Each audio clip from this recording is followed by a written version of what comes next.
നമ്മളെ ചോറ് ഊണ് റെഡി ആയിട്ടുണ്ട്. നമുക്ക് വിളമ്പിയാലോ? ചെറിയ രീതിയിലുള്ള വട്ടങ്ങളൊക്കെ ഉള്ളൂ. കായും പയറും ഉപ്പേരി,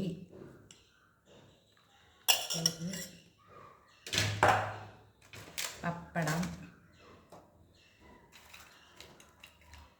കയ്പ്പയ്ക്ക കൊണ്ടാട്ടം വറുത്തത്, മുളക് വറുത്തത്,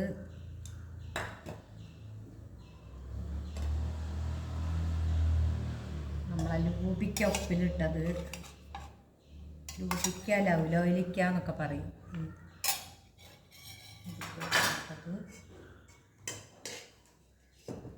ചോറ് വിളമ്പ നല്ല മട്ടരി ചോറാണ്.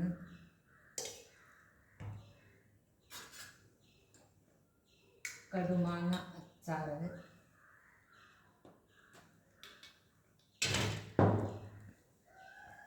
കറി വെണ്ടയ്ക്ക് തക്കാളി ഒരു പുളിങ്കറി, പരിപ്പൊന്നും ഇടാതെ തേങ്ങ അരച്ച നല്ലൊരു കറിയാണ്. ഇത്രയാണ് ഇന്ന് നമ്മളെ വിഭവം. പിന്നെ മധുരത്തിന് കുറച്ച് ചക്ക വരട്ടിയത്.